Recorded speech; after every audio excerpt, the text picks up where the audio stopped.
जिनकी जमीन का दाखिल खारिज नहीं हुआ है उनके लिए बहुत बड़ा खुशखबरी है।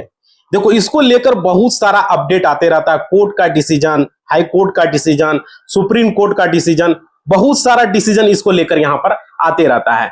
तो आज का वीडियो में आप लोग को हम बताने वाले हैं कि जिस जमीन का अगर दाखिल खारिज नहीं हुआ है उनके लिए बहुत बड़ा जो है खबर निकल कर आ रही है, बहुत बड़ी अपडेट है।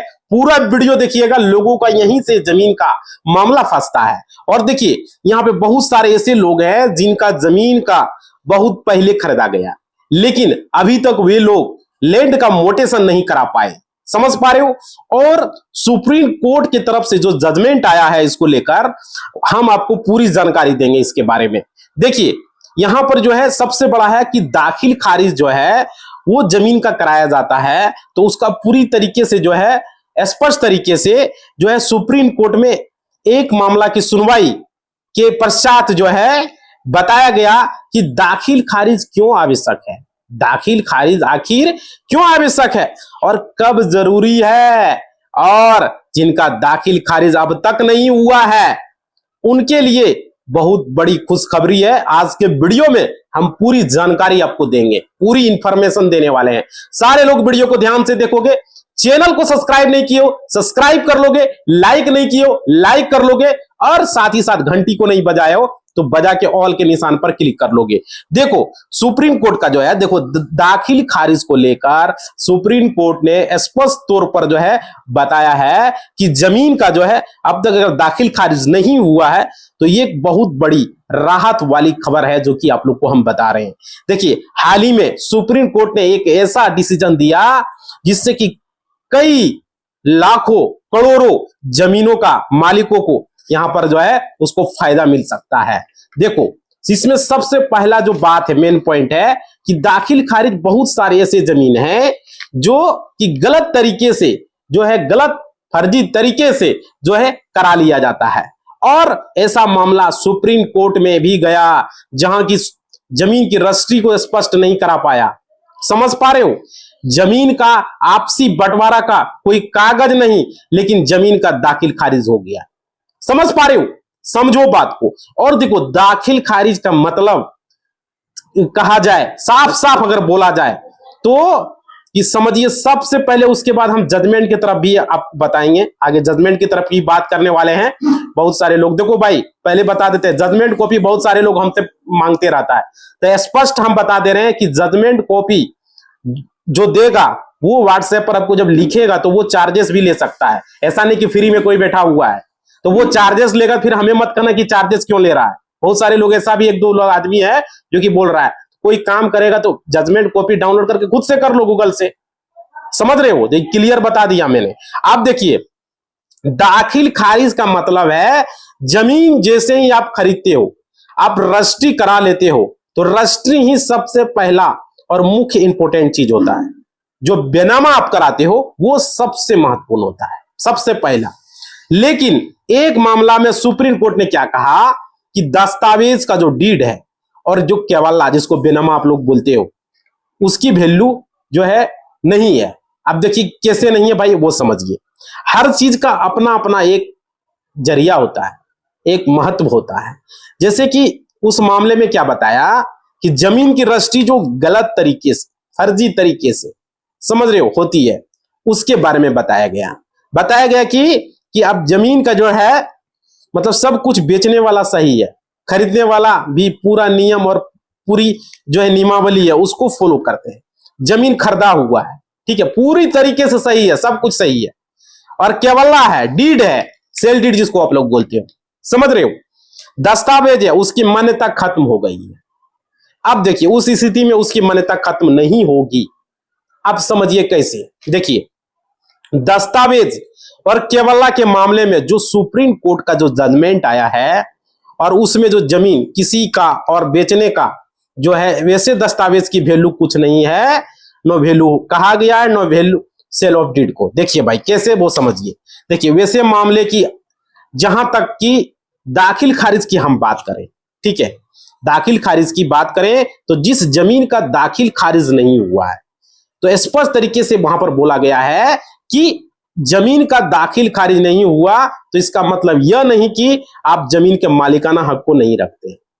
सुप्रीम कोर्ट ने कहा, समझ पा रहे हो कि जमीन का अगर दाखिल खारिज नहीं हुआ, रजिस्ट्री हो गया तो मालिकाना हक है, ऐसा नहीं है कि नहीं है। लेकिन आप जमीन के मालिकाना हक को रखते हैं, लेकिन जमीन का दाखिल खारिज ये बताता है कि किसी जमीन की अगर रजिस्ट्री होती है तो बेचने वाला व्यक्ति का नाम जो है, उसका नाम हटा करके नया लैंड जो करते, जो जमीन को खरीदते हैं बायर, उसको वहां पर दर्ज कर दिया जाता है। और जिस व्यक्ति के नाम पर जमीन को बेचा, जो बेचता है उसको हटा देता है और इसको दाखिल कर देता है। नया जो खरीदता है वो दाखिल हो जाता है, उसमें पहुंच जाता है, आ जाता है, उसे ही दाखिल खारिज बोलते हैं। अब देखिए ये क्यों और किस लिए जरूरी है। देखो, जमीन का अगर आप सरकार को लगान देते हो, ठीक है, राजस्व देते हो, रसीद, जमीन का रसीद कटवाते हो, मालगुजारी रसीद कटवाते हो, तो आपके नाम पर कटेगा जब आप दाखिल खारिज करा लोगे तो।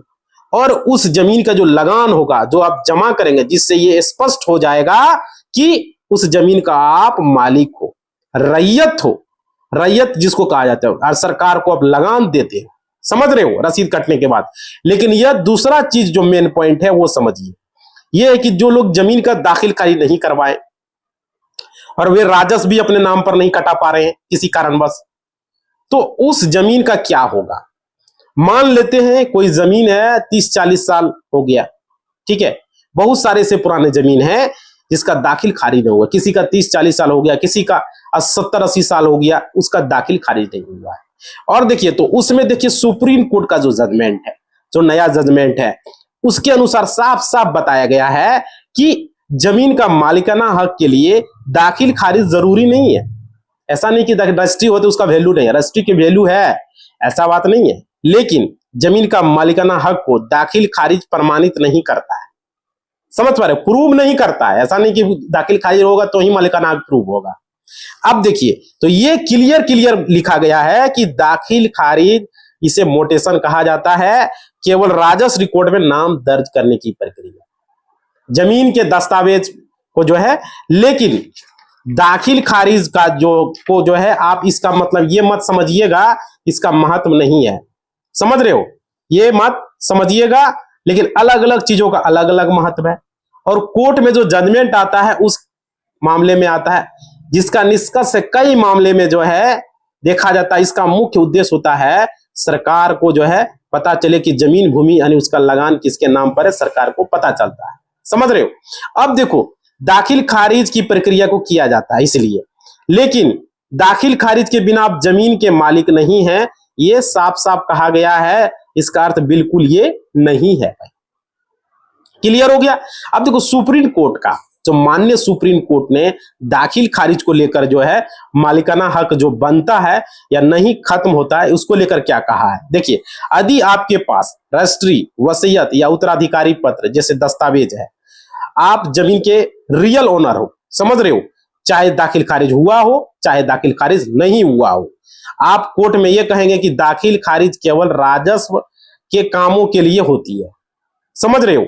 अब देखिए, असली मालिकाना हक तो दीवानी अदालत द्वारा तय होता है, और जिसके नाम पर दाखिल खारिज नहीं हुआ है, यदि आपकी जमीन का दाखिल खारिज नहीं हुआ तो आपका क्या होगा, उसमें अधिकार सुरक्षित है। देखिए, यदि आपके पास यदि कोई कानूनी डॉक्यूमेंट है, आपने अपने अधिकार को अदालत यानी कि कोर्ट में जो है साबित कर सकते हो, तो हम आपको स्पष्ट कर देना चाहते हैं। इसका मतलब ये है कि आप जमीन की रजिस्ट्री करा लिए हैं, ठीक है, और आप दाखिल खारिज कराए, मतलब कि आपका कराने का आपको बहुत पूरा अधिकार है, आप जमीन का दाखिल खारिज कराएं। लेकिन साबित करने के लिए आप समय उसमें व्यतीत कर रहे हैं, हो सकता है आपको कोर्ट में भी जाना पड़े, तो एक लंबी प्रक्रिया से आपको गुजरना पड़े, समझ रहे हो। तो इसमें ये स्पष्ट हो जाएगा कि लेकिन आपको क्यों ऐसा मामला सामने आता है, क्योंकि आज आप जमीन की रजिस्ट्री करा लेते हैं और बेचने वाला जमीन बेच भी देता है। आज दस्तावेज वाला डीड अपने पास आप रख लेते हैं, ठीक है, तो दाखिल खारिज नहीं कराते हो। भूमि राजस्व, भूमि जो विभाग के जो अभिलेखाकार विभाग में जो राजस्व वसूलता है, वहां पर जो है आपका नाम ही नहीं, उसका नाम हटा ही नहीं जो बेचा वो, तो उसके नुकसान आपको क्या क्या होंगे वो समझिए। देखिए, जमीन के रिकॉर्ड जमाबंदी से देखी जाती है, जमाबंदी से चेक होता है, कि खतियान से भी देखी जाती है। वहां पर जमीन के रिकॉर्ड को केवल रजिस्ट्री कार्यालय से नहीं देखा जाता, ऐसा मत समझिएगा। देखिए, जब भी जमीन की जानकारी, उस रैयत की जानकारी ली जाती है तो जमाबंदी और खतियान से उसकी पूरी इंफॉर्मेशन पता चल जाता है, जमाबंदी और खतियान से। और जब आप रजिस्ट्री करा लेते हो तो दाखिल खारिज अगर नहीं कराया तो जमीन की जमाबंदी और खतियान होता है वह आपके नाम पर नहीं होता, उसी के नाम पर होता है जो जमीन बेच दिया होता है। समझ रहे हो? ये बात क्लियर आ गया समझ में? अब वह व्यक्ति, मान लीजिए बहुत समय बीत गया, बहुत समय गुजर गया, ठीक है, उसका लड़का लड़की अगली पीढ़ी तक चला गया, तो जमीन का खोज करता है तो उसको पता चलता है कि जमाबंदी और खतियान, जो जमीन पहले उसके माता पिता या कोई भी वंशज था उसका, समझ रहे हो, तो वहां पर क्या आया, वहां पर भी उन्हीं के नाम पर दिखाई पड़ता है। ये जो है नेक्स्ट पीढ़ी में कहना लगता है कि जमीन मेरा है, मेरे पिताजी ने नहीं बेचे थे, तो आपके पास दस्तावेज वाला डीड है वो फर्जी है। यहाँ विवाद उत्पन्न हो जाता है समाज में, लोगों में। और देखिए, दाखिल खारिज रुक जाता है, उस स्थिति में कोर्ट आपको जाना पड़ता है, दाखिल खारिज रिजेक्ट हो जाता है। समझ रहे हो? तो देखो, इसका मतलब ये नहीं कि आपका दाखिल खारिज नहीं हुआ तो आप मालिक नहीं हो, क्योंकि आपके पास ओरिजिनल कागज है जो कि रजिस्ट्री आप करवाए हो, उससे साबित हो जाएगा। लेकिन देखिए, यहां पर क्या है कि आपके पास जो ओरिजिनल केवला है तो आपको लंबी प्रक्रिया करना पड़ सकता है, आपको कोर्ट में जाना पड़ेगा, एडवोकेट रखना पड़ेगा, बहस करना पड़ेगा, प्रमाणित करना पड़ेगा, और यहां पर जो है अपने जमीन जो खरीदा है उसको लेकर, और अपने दाखिल खारिज नहीं कराया। दाखिल खारिज हम कहते हैं कि बहुत इंपॉर्टेंट है, लेकिन यहां पर रजिस्ट्री भी जरूरी है, क्योंकि इस प्रकार से विवाद उत्पन्न होता है, भविष्य में आप इससे बचेंगे, तो इसलिए दाखिल खारिज जरूर कराएं। और देखिए, मालिकाना हक बिल्कुल ऐसा नहीं कि आपके दस्तावेज के वाला डीड है तो जमीन के आप मालिक नहीं हो, समझ रहे हो? बहुत सारे लोग ये सोचते हैं, तो इसमें भी आपको जरूरी है। अब देखिए, यहां पर आप लोगों को हम बताना चाहेंगे कि यहाँ पर जमीन का जो रजिस्ट्री होता है वो दाखिल खारिज से देखा जाता है, जो भी रजिस्ट्री आपका है, और उसी के अनुसार जो है आपको जो भी चीज है वहां पर इंपोर्टेंट होता है। आप अगर मान लीजिए बिजली कनेक्शन भी लेते हो, कई प्रकार के अन्य जो काम आप करते हो, भूमि विवाद में स्थिति, सरकारी रिकॉर्ड में बहुत सारे काम आप करते हो सरकारी योजना का लाभ लेने के लिए, तो पीएम किसान का मान लीजिए अपनी योजना का लाभ ले रहे हो, तो वहां पर जमीन आपके नाम पर होगा, तो आप लैंड मोटेशन अगर नहीं कराएंगे, तो दाखिल खारिज नहीं कराएंगे, तो वहां पर आपको ये लाभ नहीं मिलेगा पीएम किसान का, क्योंकि वहां पर जमीन का आपको रसीद देना पड़ेगा। उसके बाद देखिए, ये चीजें हो गई। अब देखिए, हम आपको बता रहे हैं, ये आपको समझ में आ गया कि आपको, और देखिए, यदि अब दाखिल खारिज नहीं हुआ तो क्या करें। अपने क्षेत्र के तहसील कार्यालय में जाएं, ऑनलाइन के माध्यम से भी आप आवेदन कर सकते हो, और आवश्यक दस्तावेज कई बार हम आपको बताएं कि रजिस्ट्री की प्रति, पहचान पत्र, जो कि खतियान पर्चा है, जो भी जरूरी कागज है, आप अपने जमाबंदी पंजी को देख करके उसमें जो है कागजात को, कई बार हमने आपको अपने चैनल के माध्यम से बताया है। और दाखिल खारिज अभी मान लीजिए 2025 में जो भी नया नियम बना है उसके अनुसार से आपको क्या क्या डॉक्यूमेंट लगाना है। देखिए, दाखिल खारिज उस चीज को समझिए कि उसके अनुसार आपको आवेदन कराना है। क्लियर? दाखिल खारिज के लिए जो डॉक्यूमेंट आपको वहां पर लगाना पड़ता है, क्लियर करना पड़ता है। देखिए, अगर आप दाखिल खारिज आप नहीं कराएंगे तो भाई बाद में थोड़ा परेशानी में पड़ जाते हैं, बहुत सारे लोगों का होता है। और देखिए, फिर में आपको कोर्ट में जाकर के आपको वहां पर जाना पड़ेगा, और आपको जमीन रजिस्ट्री और खरीदने के लिए आपको 30 से 45 दिन के अंदर ही आप अपना जमीन के दाखिल खारिज अपने नाम पर करा लें। समझ रहे हो? और ये बहुत जरूरी है, 2 महीना के अंदर करा लेना है। और देखिए, इसके लिए आपको 50-60 साल, 70-80 साल जो है दाखिल खारिज नहीं कराए, बहुत सारा ऐसा भी मामला देखने को मिला है। और देखिए, किसी भी प्रकार की कानूनी पेच में आप पड़ सकते हैं, इसलिए आपको अच्छी खबर है कि आप अपना जमीन का दाखिल खारिज जरूर कराएं, नहीं तो कोर्ट का चक्कर आपको लगाना पड़ेगा। इस वीडियो के माध्यम से यही हम बता रहे हैं। आपने जैसे जमीन रजिस्ट्री कराया, उसके 2 महीना के अंदर आपने दाखिल खारिज के लिए आवेदन कर दिया और जमीन का दाखिल खारिज करा लो। आज का वीडियो में ये हमने बताया। और ऐसा नहीं है कि आपने दाखिल खारिज नहीं किया तो जमीन का आप मालिकाना हक आपका नहीं है, पूरी तरीके से आपका मालिकाना हक है, जो कि हमने आज का वीडियो में आपको क्लियर किया। समझ पा रहे हो? जितने भी लोग देख रहे हो भाई, बहुत जरूरी है। अगर आपका नहीं हुआ तो करा लो। बहुत सारे लोग बोलते हैं बिना दाखिल खारिज का जमीन सर्वे हो रहा है। हाँ भाई, हो रहा है, ये कौन बोला कि नहीं हो रहा है? हो रहा है, लेकिन दाखिल खारिज करा लोगे तो आप अपना जमीन का आपका जो है पूरी तरीके से आपको वहां पर रसीद कटने लगा, सरकारी रिकॉर्ड में नाम दर्ज होगा, तो इससे आपको और भी ज्यादा बेनिफिट होने वाला है। समझ रहे हो? तो ये बहुत जरूरी है। और चलिए आप लोग का कमेंट बॉक्स लेते हैं। बहुत सारे दिनों से हम बोलते हैं, बहुत सारे लोग बोलते हैं सर कमेंट नहीं लिए। तो देखिए सबसे पहला चीज हम बता दे रहे हैं, जजमेंट कॉपी को लेकर बहुत सारे लोग हमें कमेंट कर रहे हैं इंस्टाग्राम पर भी। हम एक चीज आपको बता दे रहे हैं, जो भी जिसे भी जजमेंट कॉपी चाहिए तो वहां जो जजमेंट कॉपी देगा भाई वो चार्ज मांगेगा, तो वो चार्ज आपको लगेगा। पहले वीडियो में बता दिए, क्योंकि बाद में फिर कहोगे ये क्यों मांग रहे हो, वो क्यों मांग रहे, नहीं, इस वीडियो के माध्यम से क्लियर कर दिए। जिसको भी जजमेंट कॉपी चाहिए सुप्रीम कोर्ट का जो भी, तो वहां पर जो चार्जेस लगेगा वो चार्जेस आपको पे करना होगा, क्योंकि वो जजमेंट कॉपी हम नहीं देंगे, कोई और देगा। उसका हम आपको इंस्टाग्राम पर बताएंगे किस तरीके से मिलेगा, और वो जो चार्ज बताएगा वो अपना बताएगा, जो भी चार्ज लेगा वो उसका जो होगा। क्लियर, समझ में आ गया? जजमेंट कॉपी को लेकर हमने बता दिया। अब देखिए एक चीज और है, अगर जिसे भी जजमेंट कॉपी चाहिए तो वो क्या करेंगे, पहले यूट्यूब पर कमेंट करेंगे कि जजमेंट कॉपी चाहिए, लाइक करेंगे, उसके बाद इंस्टा को टेलीग्राम को फॉलो कर लेंगे और इंस्टा पर लिखेंगे जजमेंट कॉपी चाहिए, फॉलो करके। समझ रहे हो? तब जाके आपको वहां से बताएंगे किस तरीके से आपको जजमेंट कॉपी मिलेगा इंस्टाग्राम पर। ठीक है, अब देखिए बात आ जाती है कमेंट को लेकर। तो आप लोग का कमेंट हम ले रहे हैं, ये बहुत जरूरी है। और सारे लोग वीडियो को लाइक कर दो, अब तक नहीं किए हो तो। आप लोगों के लिए देखिए वीडियो हम पर डे बना रहे हैं, समझ रहे हो? पर डे आप लोग के लिए निस्वार्थ हम यहाँ पर काम कर रहे हैं। और आप लोग भी थोड़ा सा वीडियो को लाइक शेयर कमेंट जरूर करो भाई, ताकि ज्यादा से ज्यादा लोगों तक इस वीडियो को पहुंच सके। देखिए कल का वीडियो में लिखे हैं सर राजा के नाम से जमीन है, मतलब बिहार सरकार का जो जमीन है उस जमीन का रसीद है, लेकिन कोई पर्चा नहीं मिला है, और ऑनलाइन जमाबंदी में भी है। तो जमीन का पर्चा कैसे मिलेगा, कौन सा पर्चा मिलेगा, और ऑफलाइन जमाबंदी पर्चा कैसे मिलेगा?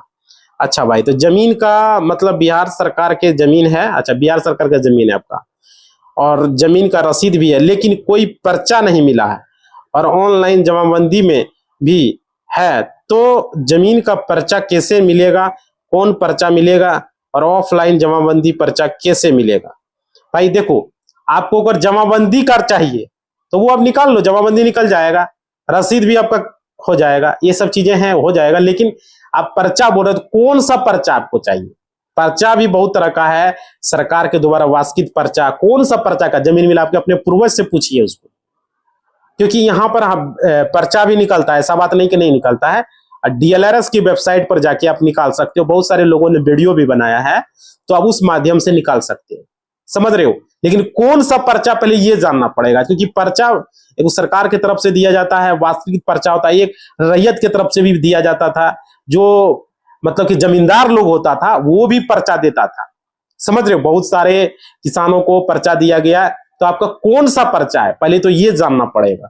अगर रैयत वाला पर्चा है कि रैयत के द्वारा आपको, जैसे रैयत मतलब जमींदार के द्वारा आपको आपके पूर्वज को वो जमीन मिला, या बिहार सरकार के द्वारा वो जमीन मिला, जैसे जमींदार भी दिया वो भी बिहार सरकार ही था, लेकिन बिहार सरकार के द्वारा भी बहुत सारे लोगों को पर्चा मिला है, और जमींदार के द्वारा भी पर्चा मिला है, समझ रहे हो? तो वो जमीन का रसीद में उसमें देखने के बाद आप जाइए, पता कीजिए अंचल में जाके किसी भी सरकारी जो वहां पर है अमीन से, उससे पूछिए, या तो कर्मचारी से, जो भी है अगल बगल सीईओ से आप मिल सकते हो, पूछ सकते हो। सीईओ से तो बात ही नहीं होगा, बहुत बिजी रहता है, लेकिन दूसरे और भी अधिकारी हैं, उनसे जाके आप पूछ सकते हो, वो बता देगा कि क्या करना है नहीं करना है, समझ रहे हो? अगर वो जमीन का हमको निकालना है पर्चा, तो वहां पर ऑफिस कार्यालय, अंचल कार्यालय जाइए, वहां से पूछिए इसका पर्चा कैसे निकले, वो तरीका बताएगा। और नहीं तो ऑनलाइन के माध्यम से आप देख लीजिए निकाल के, ठीक है?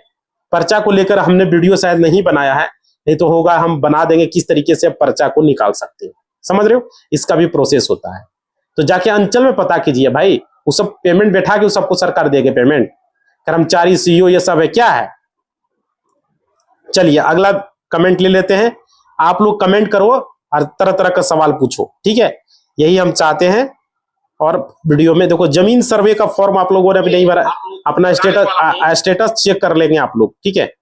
देखिए यहाँ पे क्या है, पारिवारिक बंटवारा न करे तो क्या करे, तो कौन सा फॉर्म भरे? भाई पारिवारिक अगर बंटवारा नहीं हुआ, एक ही खतियान में चाहिए, तो वंशावली जो बनाया जाता है उसमें होता, एक होता है बंटवारानामा। अगर पारिवारिक बंटवारा करना है तो बंटवारानामा आपको भरना पड़ेगा, अगर नहीं करना है तो बंटवारानामा मत भरिए। पर्पट 231 और वंशावली को भर के जमा कर दीजिए आप, और आधार कार्ड अपना लगा दीजिए, और सब पर फॉर्म को अच्छे तरीके से भर के साइन इन करके आप ऑनलाइन भी कर सकते हो, शिविर में भी जमा दे सकते हो। अगर बंटवारा नामा नहीं कराना चाहते हो तो एक ही खतियान में अगर 2 भाई 3 भाई 4 भाई है तो एक ही खतियान में सारे भाई का नाम हो जाएगा। लेकिन आप चाह रहे हो कि नहीं भाई हमारा अलग खतियान हो, हमारा छोटका भाई का अलग खतियान हो, तो आपको बंटवारा नामा बनाना होगा। बंटवारा नामा आप अपने सादा पेपर पर भी लिख के भी कर सकते हो, या कोई अमीन से मिल के भी लिखवा के करवा सकते हो, वो बढ़िया से करेगा। या तो कोर्ट में जाके वहां से टाइप करवा के किसी भी छोटा मोटा वकील को रख के वो भी बंटवारा नामा स्टाम्प पर आप बनवा सकते हो, और उसको जब सर्वे के फॉर्म में लगा सकते हो, या घर में भी खुद से अगर आप लिखे पढ़े हैं तो खुद से भी बंटवारा नामा कर सकते हो, या कोई अमीन उमीन से लिखवा के भी करवा सकते हो। तो ये भी तरीका है, समझ रहे हो? ये क्लियर हो गया। अगर नहीं करोगे तो कोई बात नहीं है, बिना बंटवारा नामा का भी जमीन सर्वे हो जाएगा। आपको सिर्फ वहां पर क्या क्या देना है, जमीन का खतियान नहीं है, अगर केवाला है केवाला दे दोगे, पर्चा है पर्चा दे दोगे, जो भी है गिफ्ट डीड है जो भी है वो दे के लगा के, बाकी पर्पल 2 आपका पर्पल 3-1 और आपका वंशावली, ये सब चीजें फॉर्म को साथ भर दोगे, पूरी भर के आधार कार्ड लगा के पूरा एकदम पूरा फॉर्म भर के पूरा सिग्नेचर उनसे करके सारा कुछ करके वहां जमा कर देना है। समझ रहे हो? या ऑनलाइन भी आप कर सकते हो। क्लियर समझ में आ गया? तो आज का वीडियो में हम यही समाप्त करते हैं। वीडियो थोड़ा सा लॉन्ग हो रहा है, इसी बात के साथ हम वीडियो को समाप्त कर रहे हैं। आप लोग लाइक शेयर कमेंट जरूर करेंगे। दाखिल खारिज बहुत जरूरी है, सारे लोगों को मैं बता दे रहा हूं, जमीन का दाखिल खारिज जरूर करवाएं। समझ रहे हो? अगर चैनल को सब्सक्राइब नहीं किए सब्सक्राइब कर लेंगे, लाइक नहीं किए तो लाइक कर लेंगे, और घंटी को नहीं दबाए हो तो दबा के ऑल के निशान पर क्लिक कर दोगे। समझ रहे हो? और कमेंट जरूर करोगे भाई। धन्यवाद।